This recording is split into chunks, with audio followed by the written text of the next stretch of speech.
Welcome back, everybody, and thanks for joining us for another Terror and Urban Myths. If you're loving these explorations as much as we are, don't forget to hit subscribe and give us a like. Tonight, we're diving into the chilling legend of the Ravenwood Curse. Imagine a ghost town lost in the woods, shrouded in whispers of a dark past. What happened in Ravenwood? And could it happen here? Buckle up, this one is a real nail-biter. Ravenwood, it plays on some of our deepest fears. Isolation, the unknown, and the idea that the very place we live in could turn against us. Okay, so let's get into it. Our story begins in Ravenwood, a ghost town swallowed by a forest so dense the trees themselves seem to whisper secrets. It's here we meet Amay, a young woman searching for a hidden relic, something old and powerful buried deep in the woods. But the further she goes, the creepier the forest becomes. The whispers, they get louder. The shadows, they twist and turn. And there's this feeling like she's being watched, as if the forest itself is telling her to turn back. A malevolent presence in nature. It's a theme we see in folklore all over the world. It speaks to our primal fear of the wild. Would you keep going? What would you do if you were Amay? Would your curiosity be stronger than the dread? I'm not sure I'd be brave enough. Emily believes this relic is the key to something good. It's almost like she has to find it no matter what.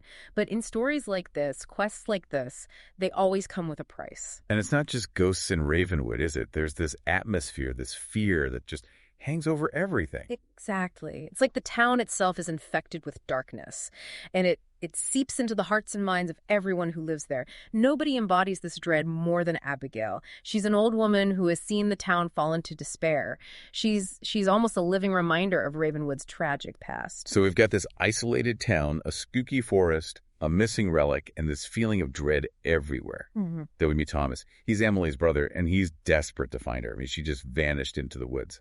There's this intense scene between Thomas and Abigail. He's demanding answers, and she's hesitant, almost afraid to say anything. It's like she knows something, but she's too scared to say it out loud. Fear can paralyze us. Abigail knows how dangerous the woods are, but she's also terrified of confirming those fears.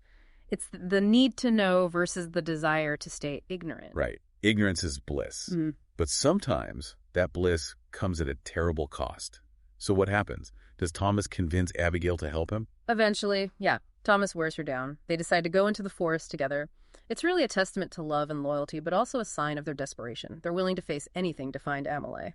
So they head into the forest, knowing full well that something bad is waiting for them. And that's when things get really scary. They find a young woman, Sarah. She's the mayor's daughter, lost and terrified deep in the woods. Sarah, she represents innocence, the vulnerability of people who don't realize the danger they're in. And then, all of a sudden, a dark shadow. It comes out of nowhere. It swallows Sarah whole and drags her into the darkness. It's powerful, that image of the shadow. It represents unseen forces, the evil that lurks in the dark, and it also links back to Ravenwood's past, the sins that haunt the present.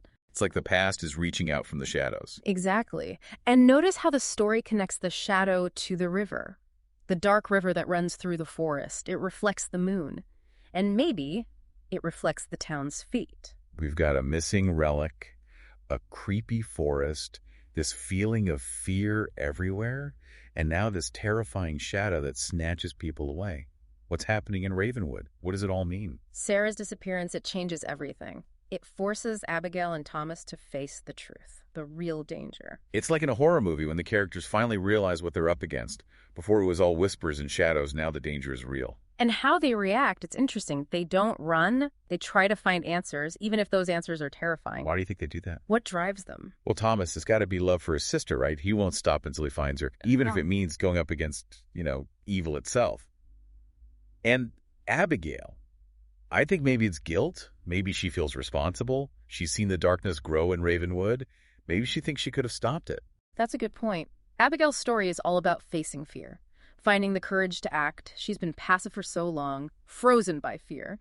But now she has to choose, stay silent or fight. So what happens next? Where do they go from there?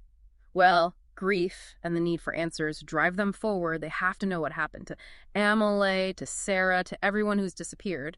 And their search takes them to a place called the Temple of the Forest Guardians. It's a kind of a ruin hidden in the woods. The Temple of the Forest Guardians. This is new. What is this place? Does it have something to do with the curse? The temple, it's key to the story. It shows how Ravenwood is connected to the supernatural.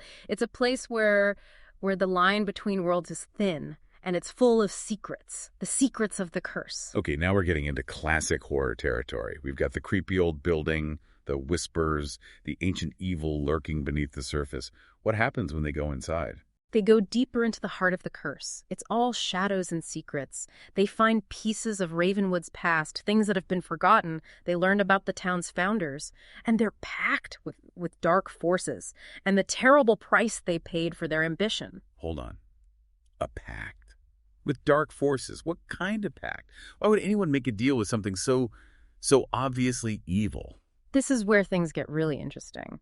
The town's founders, they weren't just looking for wealth or protection. They were afraid of the wild, the unknown, the forces of nature. So they made a deal with something that promised them safety. But the price, it was a terrible price. What was it? What was the price? It's a secret, but we know it involved innocent lives. They sacrificed people to keep themselves safe. That's awful. But what about now? Is this ancient pact still in effect? Is that thing still demanding sacrifices? That's the question that drives the rest of the story. As Abigail and Thomas explore the temple, they realize something. The pact is still active. And that entity, it's still hungry. The disappearances, the shadow, the fear, it's all connected to that ancient bargain. And here's where it gets really shocking. The mayor, Sarah's father, he's behind it all. He knows about the pact. And he's keeping it going. The mayor. It's a study in power and how it corrupts. He thinks he's protecting the town. But he's become a pawn, sacrificing innocence to maintain the illusion of safety. This reminds me of, those stories from history. Leaders who convince themselves that the ends justified the means, even if it meant doing horrible things. It's scary to think that even those in power can be seduced by darkness. And the mayor's actions, they raise a question. How far would you go to protect the people you love? Would you cross a line? Sacrifice someone else? If you thought it was for the greater good. That's tough. It's easy to say no, but when you're faced with a real threat, who knows? The mayor, he thinks he's doing the right thing. Yeah, he's not a villain, not in the traditional sense. He's complicated, driven by fear and this misguided sense of duty, and that makes his betrayal even more tragic. So, Abigail and Thomas, they know the truth now. The curse is real, the pact is still in effect, and the mayor is part of it. Yeah. What do? Do they confront him? Do they try to break the pact? That's what we'll find out in the final part of our Terror and Urban Myths deep dive into the Ravenwood Curse. Okay, so we're back. Abigail and Thomas, they just learned the truth about the Ravenwood Curse, and it's bad. Like, really bad. They're in a town where the lines between what's real and what's a nightmare, it's all blurred. And the past, well, it's coming back to haunt everyone. It's a turning point in the story. Abigail and Thomas, they have to decide what to do. Run and save themselves.